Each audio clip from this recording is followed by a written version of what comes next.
Hello friends, কেমন আছো? আশা করি খুব ভালো আছো। আমিও ভালো আছি।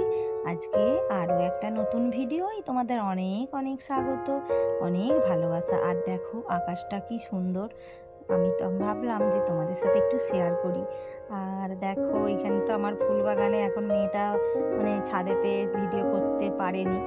আর সকালবেলায় আমি এই দিক দিয়ে না রান্না বসিয়ে দিয়েছি। আর দেখো এই দিকে হচ্ছে পটল ভাজা হবে, আর মাংস হবে, আর একটু আলু ভাজা হবে। আর এই দিকে প্রেশার কুকারে তোমাদেরকে যেটা দেখালাম সেটা হচ্ছে সবার আলুর তরকারিটা আমি কেমন করে করি সেটাই তোমাদের সাথে আজকে শেয়ার করলাম। আর দেখো আমি তো প্রথমে প্রেসারে একটু সিটি দিয়ে দিয়েছিলাম, দিয়ে তারপরে কড়াতে 5 ফোড়ন, গোটা শুকনো লঙ্কা আর কাঁচা লঙ্কা আর টমেটো দিয়ে দিয়েছিল। একটা শুকনো লঙ্কা দিয়েছিল। আলুর তরকারিতে কাঁচা লঙ্কাটা দিলেই না বেশি ভালো লাগে। আর দেখো আমার তো আলুর তরকারি কমপ্লিট। আর তোমাদের সাথে আজকে ভিডিওটা একটু ছোট হয়ে গেছে। আজকে হচ্ছে বেশি বড় ভিডিও হয়নি, একটুখানি ছোট ভিডিওই হয়ে গেছে। আর দেখো আমার আলুর তরকারিটা কিন্তু খুব সুন্দর করে হয়ে গেছে। আর আমি তো আলুর তরকারিটা অর্ধেকের বেশি আলুগুলোকে ভালোটি করে গেলে নেব। ভালোটি করে গেলে নিয়ে তারপরে আমি পরিবেশন করব। আর দেখো এই আলুর তরকারিটা খেতে না খুব সুন্দর হয়েছে, জানো তো। তোমাদের সাথে শেয়ার করলাম, তোমাদের সাথে আরেকবারও শেয়ার করেছিলাম, কিন্তু আমার যারা যারা এখন বন্ধু হয়েছে তারা তো দেখোনি। ওই জন্য ভাবলাম যে তোমাদের সাথে একটু শেয়ার করি। আর আমার আলুর তরকারি রান্নাটা বা রেসিপিটা কেমন হয়েছে সেটা কিন্তু অবশ্যই কমেন্ট করে জানাবে। আর তোমাদের সাথে শুধু আজকে কিন্তু আলুর তরকারি রেসিপি শেয়ার করবো না, আজকে আমি যা যা রান্নাবান্না করি তোমাদের সাথে শেয়ার করবো। আজকে তো আজকে সকালবেলায় যা গরম পড়েছে ওই জন্য না রান্নাটা বসিয়ে নিয়েছি। সকাল করে রান্নাটা কষ্ট করে করে নিলে কি হয় হচ্ছে তাহলে পরে যে কাজকর্মগুলো করি প্রচুর রোদ এসে যায় বাইরটাতে। আর এত রোদ আসে, সেই সকাল 8টা থেকে রোদ আসে একবারে সন্ধ্যে অবধি।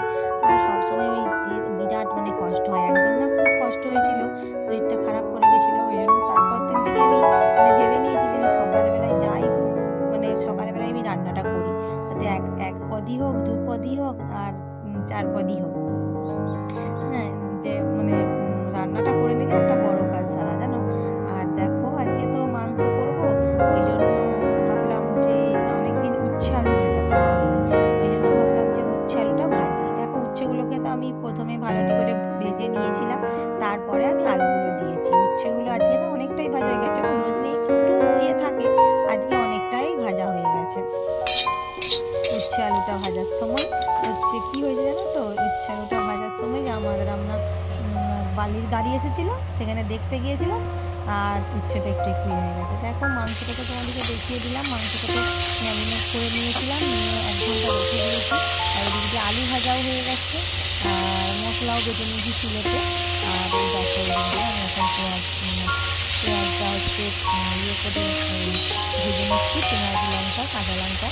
আর কাঁচা লঙ্কা দিয়ে মাংসটা করেছি, কাঁচা লঙ্কা দিয়ে মাংসটা গরম করেছি একটু ভালো টেস্ট হবার জন্য। কাঁচা লঙ্কার তো গন্ধটা খুব ভালো লাগে, ওই জন্য। দেখো আমি তো আজকে না মেয়ে আবার দেখো পা এনেছে। আর আমার মেয়ে না পা খেতে চিকেনের পা খেতে খুব ভালোবাসে, আর আমিও ভালোবাসি, ওই জন্য না দুটো এনেছে। আর তোমাদের দাদা ভাইয়ের আজকে নিমন্ত্রণ আছে, একটা অনুষ্ঠান বাড়ি আছে আমাদের, ওই জন্য দুপুরে সে খাবে না, রাত্রে খাবে। আর দেখো মাংসটা কিন্তু আমি ভালোটি করে কষিয়ে নিচ্ছি, কষিয়ে নিয়ে আজকে তোমাদের সাথে কিন্তু নতুন রকম রান্নাটা শেয়ার করব। প্রেসার কুকারে আমি মাংসটা রান্না শেয়ার করব। আমি এই যে কষিয়ে নিচ্ছি, এরপর আমি প্রেসার কুকারে ঢেলে দেবো। আর প্রেসার কুকারে রান্না করে দেখবে, আমরা তো মটনটা করি প্রেসার কুকারে, কিন্তু চিকেনও না প্রেসার কুকারে ভালো হয় খেতে। আর দেখো ভালোটি করে কষিয়ে নিয়ে আমি প্রেসারে দিয়ে দিয়েছিলাম। দেখো আমার কিন্তু মাংস রান্নাটা কমপ্লিট। এরপরে হচ্ছে আমি ওই কি বলে খাবার পরিবেশন করব। আজকের ভিডিওটা এখানেই শেষ করছি। ভালো থেকো, সুস্থ থেকো, আবার আসবো নতুন একটা ভিডিওর সাথে।